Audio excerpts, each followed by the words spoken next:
Yes, boys, back again with another trade. Starting to really nail down the strategy now of trading these reversals in and around the macro time, and managed to catch a nice one today. Even though the price action wasn't incredible, it wasn't amazing due to the Nvidia earnings later today, but I still managed to get a good execution. I managed to get a decent take profit, so I'll show you the trade. So going into the daily graph, what can we see? So straight away, the thing that came to me was this reclaimed daily FVG, because we previously used that as resistance. We've blown past it here, used it here, and now we're using it for support. So this for me was a key area where I wanted to see price react to. From this, I could drop down into the lower time frames. And quite simply, I'm just marking out the targets for the day and where I expect price to reverse from. So straight away, obviously we had the reclaimed fair value gap here. We also have this NDOG there. And for me, this is a key area where I do frame my reversals around now. Instead of fair value gaps, I look for these NDOGs, because price will always look to gravitate towards them. Into the 15-minute, I do my usual protocol. So obviously, we've got the previous day's high up here. We have the Asian range high, which was my target for the day. And then what I do is I mark the midnight opening price here, which was there, and then the 8:30 opening price, which was here. What I'm doing is I'm waiting for that manipulation to take place before I look for my position in the market. And what classifies as manipulation for me is the London range low to be taken. So you can see here we have the range high and low of the London session. So this here is consolidation. So I want to see price break out of this consolidation, manipulate, so then I can get the up move. And like I said, my key reversal areas is the new day opening gap or any 1 hour fair value gaps, and you can see we had. And then in terms of targets, what was I looking for? So like I say, because we haven't had any key manipulation, I was looking for that midnight opening price as one of my targets, and also any imbalances which have been unfilled and left in the marketplace. And then also you got the 8:30 opening price there, which is another key area for the price to go. On top of that, you've also got the key time-based liquidity areas such as the Asian range high here, and then you got the previous cycle high here, which is between 7 and 8:30. So as I said, I looked to execute in the 1 minute, the 2 minute, or the 3 minute. This one in particular was on the 1 minute. Because we've already had manipulation, you can see here from 8:30 when we had that true opening time with the New York session, we had that manipulation early on.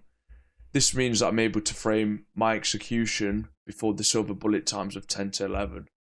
So I can enter as soon as I feel like price has manipulated and we do have that SMT divergence between the previous cycles. That's exactly what happened. So we had the obvious 9:30 low there. We had manipulation going into 9:30, that extra leg down into this NDOG. And then this is where we formed this SMT divergence. So we actually took a couple purges. We took an initial purge here, down there, and then we took another purge there going into the macro time here of 9:45 to 10:15. So this is where I framed the entry. First entry and execution was when we broke above this opening range fair value gap there. That's the first fair value gap of the trading session. So I entered here, so got a pretty poor fill, but we came back into this order block. Price was chopping about, like I suggested before, price action wasn't that clean. So we did chop about quite a bit, but once we broke above here, I was very confident that price will go to these external draws of liquidity up here and the internal ones, obviously the unfilled fair value gaps. As soon as we broke above here, this is where I entered my second contract. So I did trail beneath this inversion there, and then once we form this balanced price range, this is where price gives buy side and sell side delivery continuously. This is balanced, so I'm not expecting these lows to be violated. I'm expecting price to go straight up. So as soon as we form this order block here inside this fair value gap, this is where I entered my next position. That's where I set my limit. Added a second contract in, and like I said, I had a really tight stop. And then as soon as we took out these two equal highs here, that's where I put my stop to break even. And you can see here how previous fair value gaps do offer that support and act as support in price, so that it's able to go to its next target. And that's what happened. So like I said, we had a strong draw on liquidity here. We had this unfilled fair value gap there. And what I wanted to see really was price to really push above here, move with pace, because this is a liquidity bubble, right? It's avoiding the market. We've had explosive price action down, and price hasn't offered that buy side liquidity. So the fact that we struggled to break above here, for me, meant that I would trail my stop aggressively. So I actually trailed it beneath this candle here, and that is when I got stopped out when we came back into this imbalance there.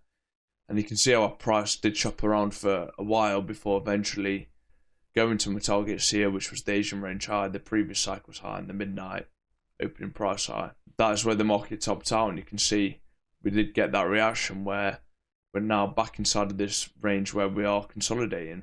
And that's a reason why you don't want overly ambitious targets on days like this, where you do have, major stock earnings coming out later. When we are in this range here of consolidation on the 1 hour chart, you look to target these previous cycle highs, such as the Asian range high, or the high between 7 and 8:30, because that's a key time-based point the market will look to take even on these markets which are consolidating on the days.